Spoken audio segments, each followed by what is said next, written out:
Ever since I can remember, my older sister Samantha has always been the golden child, the one who got the biggest slice of cake, the best seat in the car, and every ounce of praise our parents had to offer. I'm Riley, the youngest daughter in a typical suburban family in Ohio. And from day one, I knew I was never going to win in the game of favoritism. Samantha was loud, charming, and always had this way of making people fall in love with her. I, on the other hand, was quieter. I liked books, drawing, and just staying out of the spotlight. But in my family, being quiet meant being invisible. It started small, like when I got straight A's and Mom barely looked up from her phone. But when Samantha passed one test without cheating for once, there was a whole dinner celebration. I tried to brush it off, telling myself I was overthinking things. Maybe I was too sensitive. But the pattern never stopped. No matter what I did, she always got more. I remember one Christmas vividly. I was 13 and I had saved up for months to buy our mom a necklace she once admired in a store window. I was so proud. When she opened it, she smiled and said, "Oh, that's sweet, honey," and moved on. But when Samantha handed her a store-bought lotion set, something she probably grabbed last minute, Mom nearly cried. She hugged her like she'd given her a diamond ring. Moments like that built up. It wasn't about the gifts or grades. It was the way everyone's eyes lit up when Samantha walked in and how mine barely got noticed. Even Dad, who I thought understood me more, would say things like, "Why can't you be more like your sister?" So I tried. I really did. I joined the debate team even though I hated public speaking. I went out for cheerleading even though I wasn't athletic. Nothing worked. Samantha still shone brighter. Always. And the worst part? I didn't hate her. I wanted to. But I didn't. Deep down, I just wanted to be seen too. By the time I was 17, I had stopped trying to impress them. It hurt too much. No matter what I did, Samantha could always do less and still get more. I remember sitting at the dinner table one night, silently watching my parents laugh at one of her stories. Something dumb about getting free coffee because the barista thought she was cute. Meanwhile, I had just won second place in the state art competition. They didn't even mention it. That night, something shifted in me. It wasn't just sadness anymore. It was anger. Not the kind you throw at people, but the kind that sits deep in your chest, quietly burning. I started noticing more things I had brushed off before, like the way Samantha borrowed my clothes without asking and returned them stained. Or how she once lied and said I'd lost the keys to the house just so she wouldn't get in trouble for coming home late. I took the blame for so many things just to keep the peace. But the moment that truly broke me, it was my high school graduation. I had worked my butt off to graduate early, taking summer classes and AP courses while also working a part-time job. I wasn't trying to outshine anyone. I just wanted to build something for myself. Something that couldn't be taken away. Graduation day finally came, and I scanned the crowd for my parents. I had told them the date months ago. I called the night before to remind them. I waited, but they never showed up. Samantha had gotten a flat tire that morning, and they went to help her instead. Just like that, they missed one of the biggest moments of my life. For a flat tire, they didn't even call. When I got home, Mom said, "We're so proud of you, sweetie, but your sister needed us. She was scared." And Dad added, "You'll have more graduations." I didn't yell. I didn't cry. I just nodded and walked to my room. That night, I stared at the diploma in my hands and realized it didn't matter to them. I didn't matter. And for the first time in my life, I started thinking about leaving. Not just physically, but emotionally too. Cutting the cord. Not because I hated them, but because I couldn't keep pretending it didn't hurt. After graduation, I moved out. Not far, just a tiny studio apartment 20 minutes from home, but emotionally it felt like 1,000 miles. I needed space. Space to breathe, to figure out who I was without them constantly comparing me to Samantha. I worked full-time at a local print shop and took night classes at the community college. It wasn't glamorous, but it was mine. I paid for every single bill myself, even when it meant eating ramen 5 nights a week. And slowly, I started to feel free. But Samantha didn't change. She still dropped by my place unannounced, like she owned it. She'd open my fridge, criticize my furniture, and complain about how small it was. "You're really living like this?" she once laughed. I could never. And yet, she kept coming. Then came the moment I couldn't ignore. I had been saving money for nearly a year to buy myself a decent laptop. The one I was using barely worked, crashed constantly, and couldn't even run basic software for my graphic design class. So I finally bought a new one. Not fancy, just a reliable Dell I found on sale. 2 days later, it was gone. At first, I thought I'd misplaced it. I tore the apartment apart. I even checked the trash, thinking maybe I'd done something stupid. But it was just gone. That night, I got a text from Samantha, a selfie of her working on some stuff at home. In the corner of the photo, I saw it. My laptop. My heart sank. I called her immediately. "Samantha, where did you get that laptop?" "Oh," she said casually, "you weren't using it. I figured you wouldn't mind." "I saved for that. You can't just take my stuff." "You're being dramatic, Riley. It's just a laptop." I hung up. I couldn't believe it. It wasn't just about the laptop. It was the way she took without asking, without caring, and assumed I would just take it. Like always.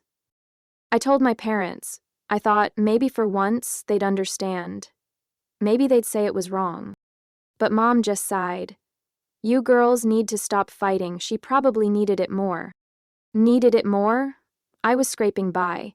She lived rent-free at home, had no job, and somehow still managed to afford name-brand everything. That's when I realized they were never going to see it.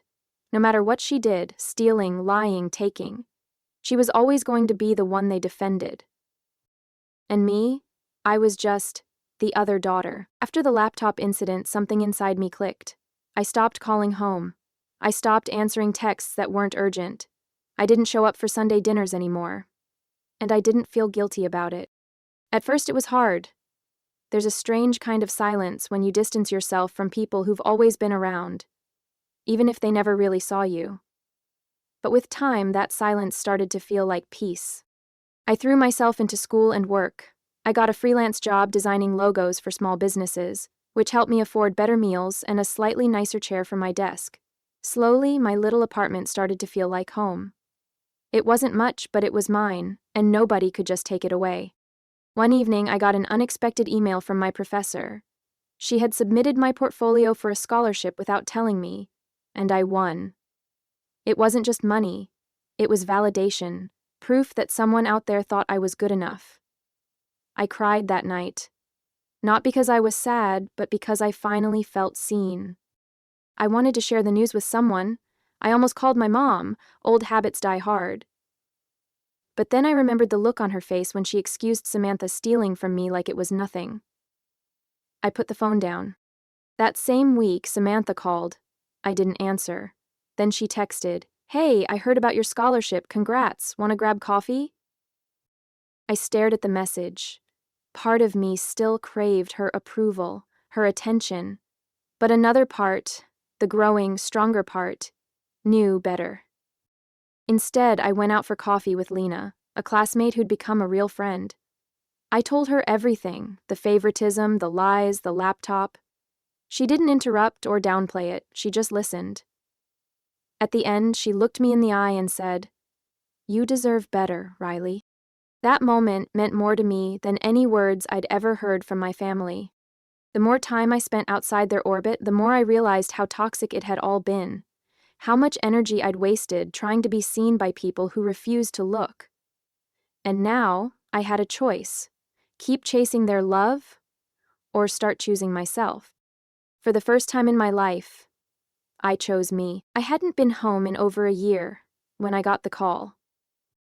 It was Dad. His voice was strained, quiet. "It's your mother," he said. "She passed away this morning." For a second, I couldn't speak. All the distance, all the silence, none of it prepared me for that sentence. She was gone. Just like that. The funeral was 2 days later. Samantha handled everything, the location, the flowers, the slideshow of old photos. I wasn't asked for input. I wasn't even told the time until the night before. When I arrived, I saw a giant photo of Mom and Samantha smiling together at the entrance. Not a single picture of me in the slideshow, not one. It was like I didn't exist. I kept my head down during the service, hands clenched in my lap. When it ended, I tried to sneak out. I didn't want a scene. I didn't want to cry in front of people who never really saw me, but Samantha found me outside, near the parking lot. "You could have said something," she snapped, "at least thanked me for organizing everything." "Are you serious?" I asked, stunned. "You didn't even tell me the time until the last minute. You erased me from her memorial."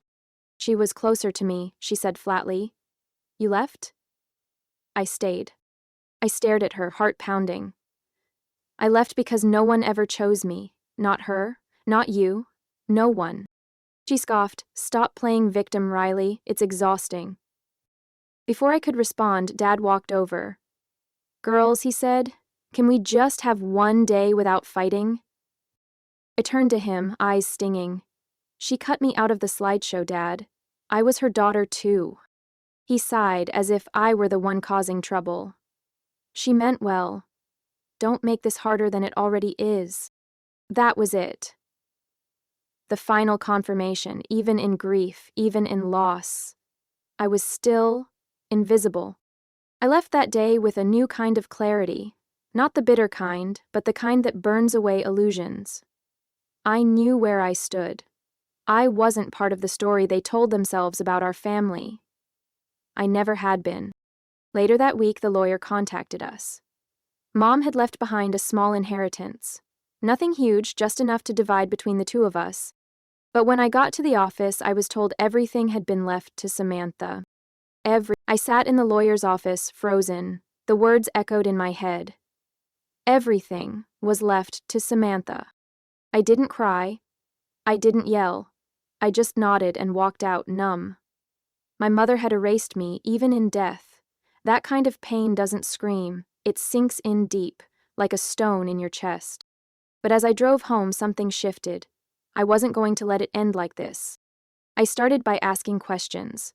I requested a copy of the will. The lawyer hesitated at first, but legally, as her daughter, I had the right to see it.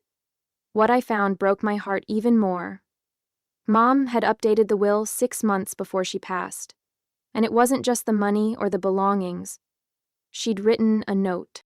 "Samantha has always been the one who stays. Riley chose her own path." That sentence haunted me, as if choosing myself somehow meant giving up on her, as if being different made me less of a daughter. Still, something didn't sit right. My mom was many things, but she wasn't cruel. Cold sometimes, yes. Dismissive, but this? Cutting me out entirely? It felt off. I started digging, quietly. I remembered one afternoon, months before Mom died, when she mentioned wanting to revise her will again. She said something about splitting it evenly to avoid drama.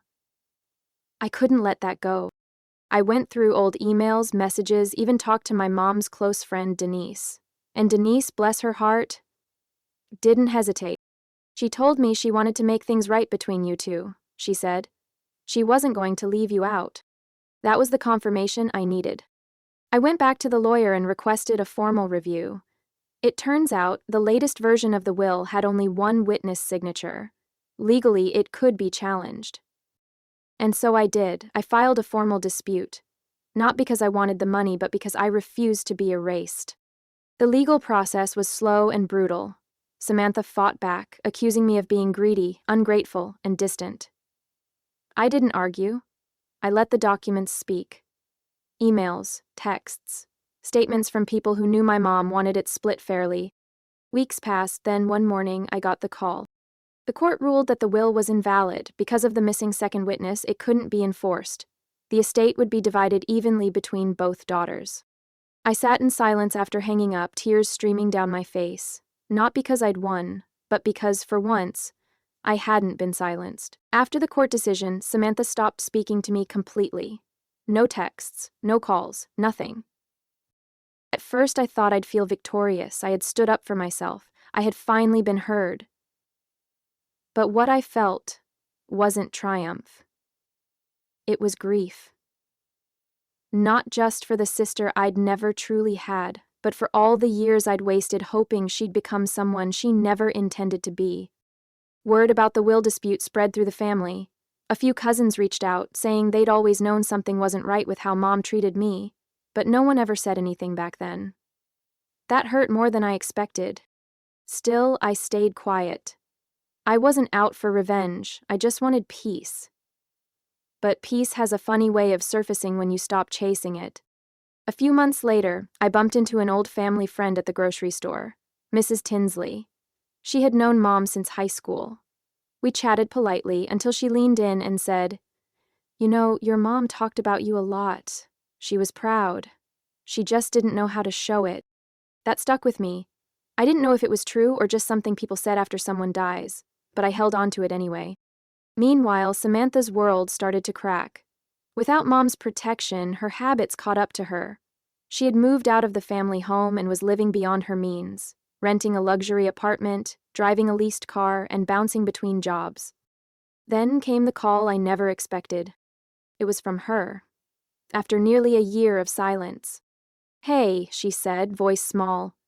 I'm in a bit of a situation." I knew what she meant. She didn't say the words, but I knew. She needed help. Financial help. There was a pause. She waited for me to offer. But I didn't. "I can't, Samantha," I said gently, "not because I want to punish you, but because helping you would mean hurting myself again. And I'm finally okay." She was quiet. Then she said something I never thought I'd hear. "You've changed." I smiled softly. I had to, and that was the end of the call. I don't hate her. I don't think I ever really did. But I've learned that love without respect is just a trap. And I'm not stepping into it again. It's been 3 years since that phone call. I haven't heard from Samantha since, and I've stopped waiting. I think a part of me always hoped she'd wake up one day and say, "I'm sorry, I see you now." But I've learned to stop needing apologies from people who aren't ready to give them. Instead, I've focused on building something for myself, something real. I finished school and now work full-time as a graphic designer. I rent a small but bright one-bedroom apartment that I decorated on my own. Warm, simple, mine. I adopted a rescue dog named Murphy who follows me around like I'm his entire world. And sometimes, when I walk home from work, keys in one hand, leash in the other, I smile to myself. Not because everything is perfect, but because everything is mine. My life isn't loud, it's not filled with drama or grand moments, but it's honest, and after years of being silenced, honesty feels like a revolution. I still think about my mom. Sometimes I wonder what she would think if she could see me now. Maybe she'd be proud. Maybe not. But either way, I've made peace with the version of her that existed, and the one I needed but never had. As for my dad, we talk occasionally. It's distant, polite, we keep it light. I don't expect much from him anymore, and that's made it easier to love him for who he is, not who I wished he'd been. Healing, I've learned, isn't about going back to how things were. It's about creating something new, something that feels right, even if no one else understands it. And here's the truth. I don't need to be chosen anymore.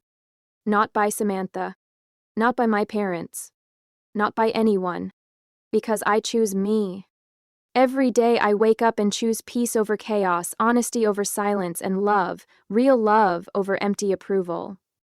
It took years, it took heartbreak, it took walking away from the people I once begged to love me. But I'm here now, whole, quietly happy. And for the first time in my life, that's more than enough.